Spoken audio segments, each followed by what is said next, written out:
This is an examination of the hidden human condition. This is the Hidden Killers Podcast with Tony Bruschi. We're talking with Siobhan Scott, psychotherapist and author, diving into some of the new developments in the Kouri Richins murder case.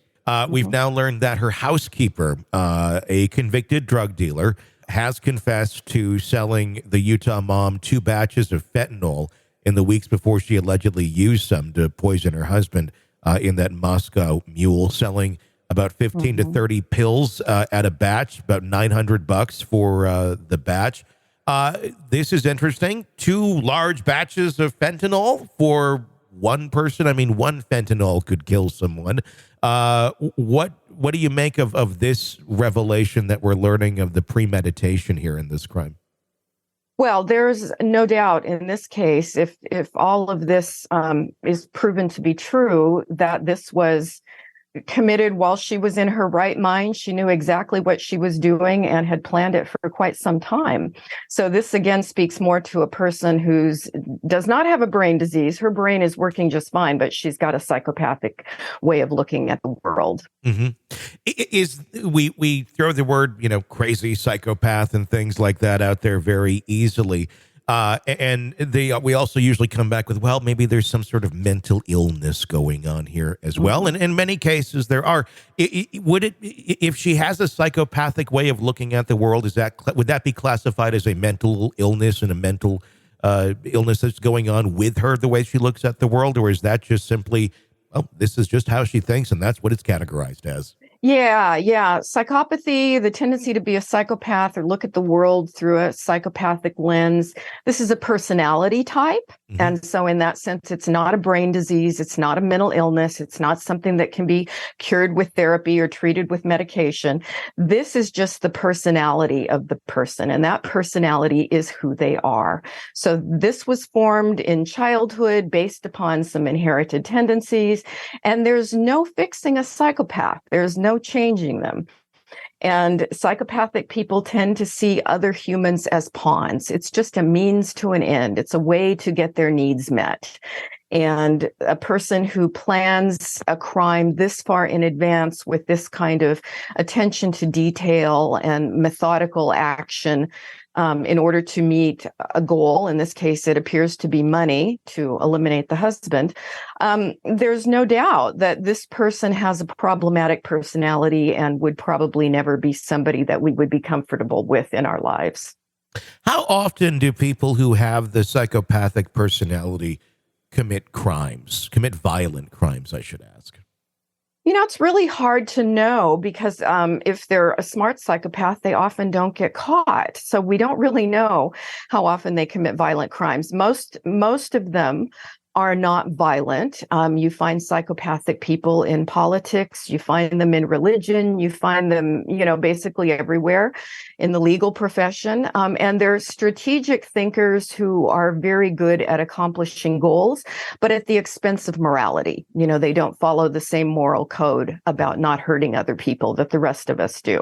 Mm-hmm. But certainly not all of them are violent. It's thought that about 3% of the population is psychopathic. But I have seen data that says they account for 50% of all violent crimes.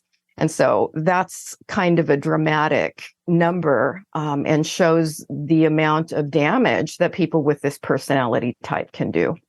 Is that something where it's always you're born with this type of personality, or can someone who otherwise has on the outside represented to people as a fairly responsible mom or professional or this or that, is it something that can come on later in life? Is it something that can be learned and then adopted to? Or is this something that it's just always there in certain people and it's a matter of how those people tend to use it? Yeah, I think it's always there. And we even see with children that some children have psychopathic tendencies very early in life. They don't have compassion for animals. They don't care about other people. They don't care who they hurt. They're more selfish. And so you do see these tendencies more so in some people than in others. And now personality, there's a degree of flexibility. So we can certainly, if you see tendencies like that with kids, you can mold them, more so than you can adults. But when you have somebody who's 18, 19, 20 years old and showing this very self-centered tendency and violating the rights of other people, whether it's through violence or stealing or manipulation, that's probably personality traits. And, that's something, a person that you just sort of have to look at through a bit of a different lens. Keep an eye on that. Is there a way of getting in front of that when someone is very young, like a child and a parent or a psychologist or somebody recognizes psychopathic traits in a kid that go beyond just, extra energy and things of that nature? When Right. it's in you that deep, and you're, 8, 9, 10, 11, 12, whatever, is that something that can be corrected at a younger age? Or is this something where it's more like, mom and dad, buckle up because this is what you got? Yeah, I think you have to work harder with a child who may be insensitive, cold, callous, manipulative. And I do think you can see those kids in 7, 8, 9-year-olds. Yeah. You see those traits. And so parents need to have a lot more structure with kids like that, not let them manipulate, not that let them get away with things.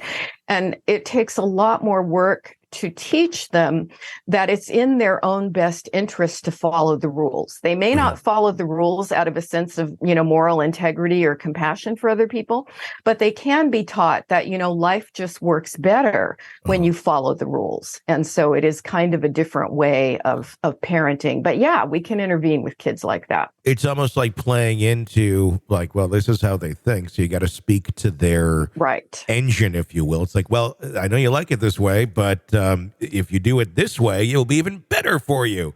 Whatever Exactly. crazy shit you're coming up with, it'll be easier this way.